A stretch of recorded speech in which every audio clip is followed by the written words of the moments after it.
ہیں کہ اللہ نے ساری کی ساری زمین کو ایک تشت اور برتن میں رکھ کے میں محمد کریم صلی اللہ علیہ وسلم کو دکھایا.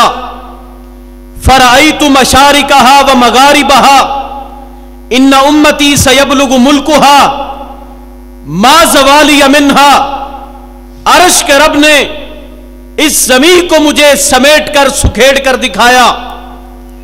میں نے اس کی مشرقوں کو بھی دیکھا, میں نے اس کی مغربوں کو بھی دیکھا, شمال و جنوب کو, اس زمین کو میں نے دیکھ لیا ہے کہ اس زمین کے ایک ایک حصے کے اوپر ایک وقت آنے والا ہے اللہ میں محمد کریم کے دین کو غالب کر کے چھوڑے گا. یہ دین غالب ہونے کے لیے آیا ہے, مغلوب ہونے کے لیے نہیں آیا. نافذ ہونے کے لیے آیا ہے, دبنے کے لیے نہیں آیا, اوپر ہونے کے لیے آیا ہے. یہ دین نیچے دبنے کے لیے نہیں آیا. اس دین کی فطرت کے اندر اللہ پاک نے یہ فطرت کے اندر اس چیز کو رکھ دیا ہے کہ الاسلام یعلو ولا یعلی علیہ. اللہ نے یہ فیصلہ کر دیا ہے کہ اس کا دین اسلام اللہ نے اس کو ہر امیر کے محل میں اور ہر غریب کی کٹیا میں اس کو قیامت سے پہلے محمد کریم کے دین کو صلی اللہ علیہ وسلم کے دین کو اللہ نے پہنچا کے چھوڑنا ہے. آپ نے دیکھا آئے روز آپ کی اس کانفرنس کا, آج کے اس محفل کا جو عنوان وہ عظمت قرآن کے حوالے سے ہے. آپ نے دیکھا ہے آئے روز کسی نہ کسی ملک کی طرف سے قرآن مجید کو جلا دیا جاتا ہے, قرآن مجید کی اہانت کی جاتی ہے, توہین کی جاتی ہے. مجھے کوئی شخص یہ بات بتائے دنیا میں عیسائیوں کی بائبلز موجود ہیں, دنیا کے اندر عیسائیوں کی 4 انجیلیں موجود ہیں, دنیا میں یہودیوں کی توریت موجود ہے, ہندوؤں کی ویدیں موجود ہیں, گرو کی گرنتھ موجود ہے. کسی مذہب کو کسی دوسرے مذہب کی کتاب سے کوئی مسئلہ ہے؟ مسئلہ ہے تو صرف کس سے؟ قرآن سے. اس لیے کہ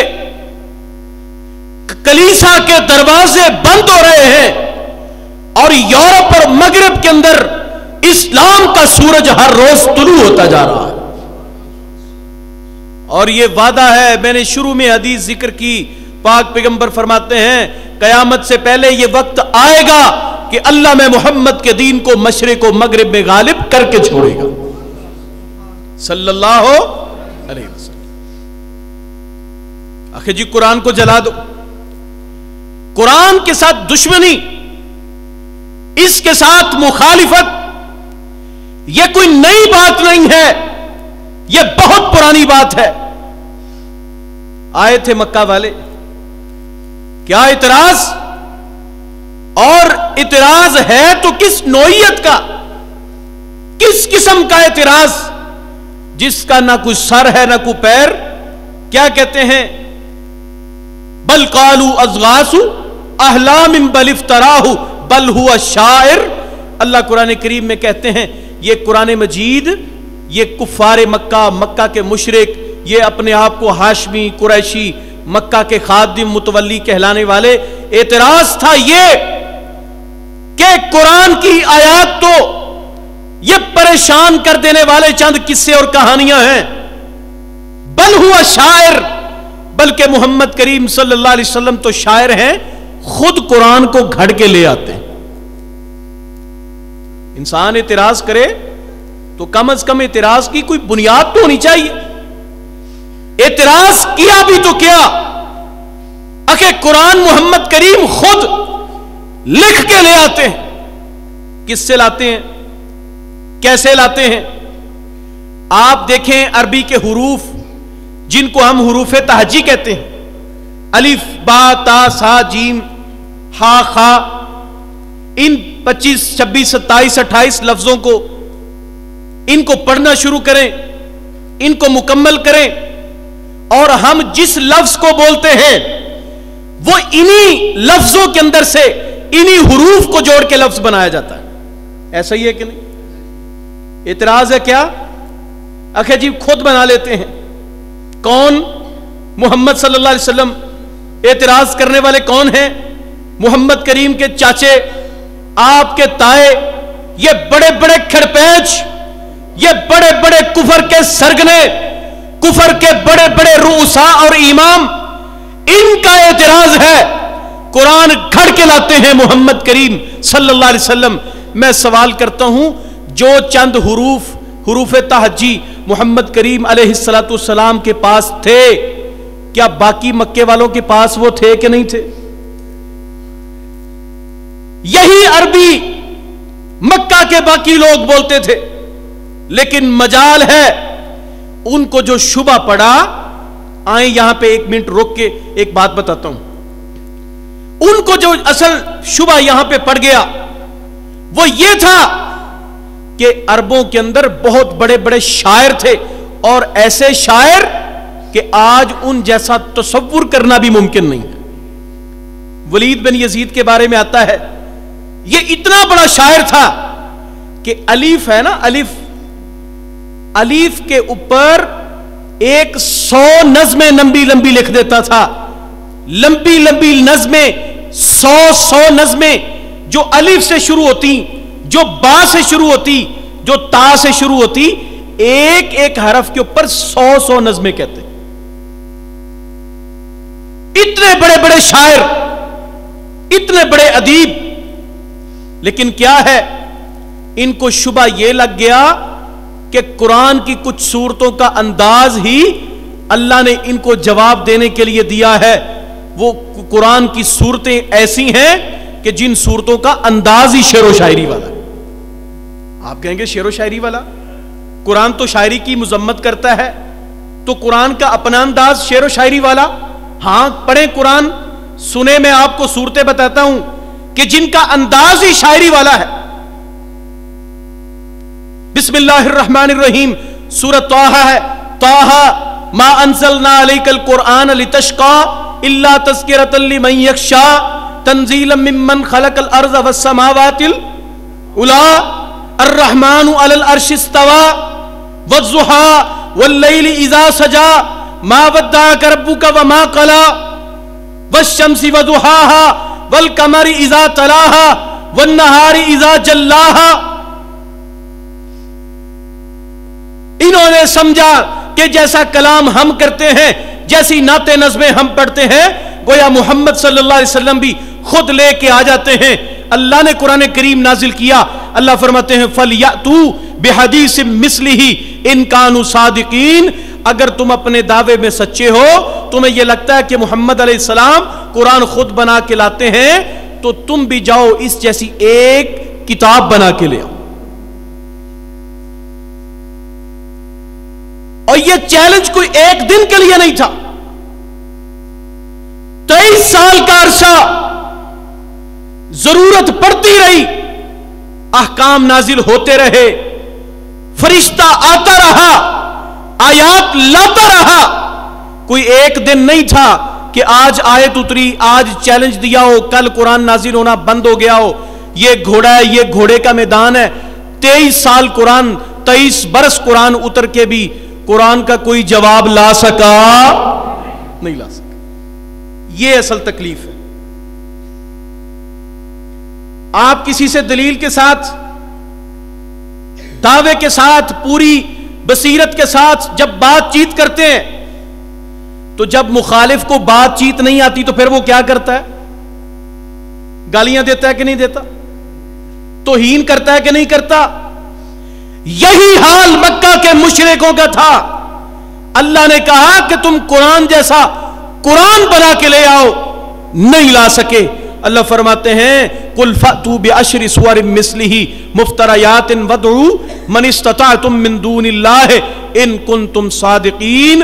اگر تم سچے ہو، اللہ کے کلام کے جیسا کلام نہیں لانا، اللہ کے کلام سے آیات حروف چوری نہیں کرنے، خود لاؤ، بناؤ.